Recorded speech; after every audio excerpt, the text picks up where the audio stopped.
Kriminal yang sesungguhnya sih ya Amerika, karena kita tahu Amerika adalah yang berada di balik funding militer Israel. Untuk setahun terakhir ya, 2023 Oktober sampai dengan 2024, itu aja Amerika udah ngirimin sekitar 350-an triliun dalam bentuk military aid ke Israel, itu yang resmi. Maka wajar ketika ada orang bilang kalau Amerika menghentikan hari ini juga bantuannya, maka Israel nggak akan punya senjata-senjata untuk dijatuhkan, untuk ngebom saudara-saudara yang ada di Palestina dan juga terkhusus di Gaza. Karena itu wajar banget teman-teman sekalian, kalau saya secara pribadi yang ngelihat di media sosial banyak orang membanding-bandingkan antara gambar kerusakan akibat kebakaran yang ada di Los Angeles, lalu kemudian disandingkan dengan pembumi hangusan yang ada di Gaza. Karena itulah wajar pula ketika ada orang kemudian bilang inilah kemudian yang ditanam oleh Amerika akhirnya juga dituai oleh Amerika. Karena memang Presiden Trump itu berkata all hells will break out, bahwasannya neraka itu akan dibukakan ketika orang-orang Hamas itu tidak membebaskan sandera-sandera Israel. Padahal kondisinya tuh nggak begitu. Sandera-sandera yang diambil oleh Israel itu jauh lebih banyak, ribuan kali lebih banyak daripada sandera-sandera yang diambil oleh Hamas. Dan itu pun kalau kita lihat big picture-nya, Palestina ini adalah daerah pendudukan di mana Israel adalah penjajah yang justru harus hengkang dari sana. Dan wajar banget ketika orang-orang juga kayak merasa senang ketika di Los Angeles terjadi kebakaran, dan kabarnya juga di New York terjadi kebakaran, dan itu kayak sebuah hukuman ya, karma kata orang untuk orang-orang Amerika yang mendukung Israel. Tapi teman-teman sekalian, tentu saja kita secara pribadi kita tetap mengatakan innalillahi wa inna ilaihi rojiun. Kita tetap mengatakan kita berbelasungkawa, kita tetap mengatakan bahwasanya kita berduka cita dengan kejadian yang terjadi di Los Angeles. Karena kenapa?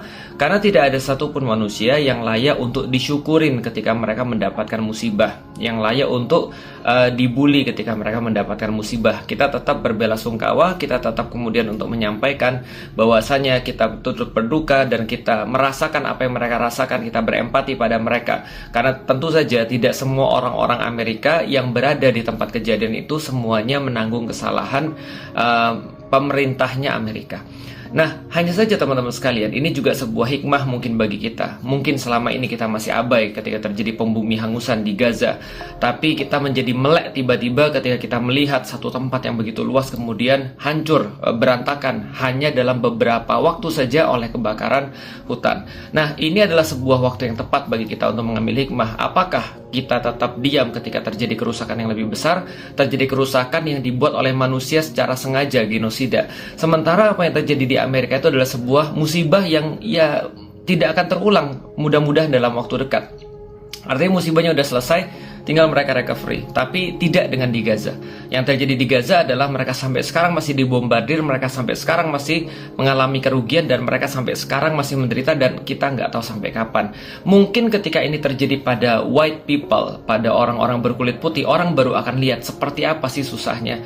Maka yang coba ingin kita sampaikan adalah kita berduka pada apa yang terjadi di Los Angeles, tapi harus lebih berduka terhadap apa yang terjadi di Gaza. Karena ini bukan sebuah bencana alam, tapi ini adalah genosida yang direncanakan dan dibuat oleh manusia dan disaksikan oleh manusia. Kalau kita merasa bahwasanya apa yang terjadi di Los Angeles itu begitu apokaliptik, begitu kiamat, apalagi yang dirasakan oleh saudara-saudara di Gaza, ayo buka hati. Minimal ini bisa menjadi sebuah hikmah bagi kita, bahwasanya kita bisa lebih merasakan apa yang dirasakan oleh orang lain. Karena itu teman-teman sekalian, ini sebagai sebuah pengingat bagi kita. Mudah-mudahan apa yang kita suarakan ini, meskipun tidak didengar, tapi Allah punya cara agar ini didengar. Ketika orang-orang sedih ketika melihat kejadian di Los Angeles, maka ini membukakan juga mereka sebuah kejadian yang lebih parah.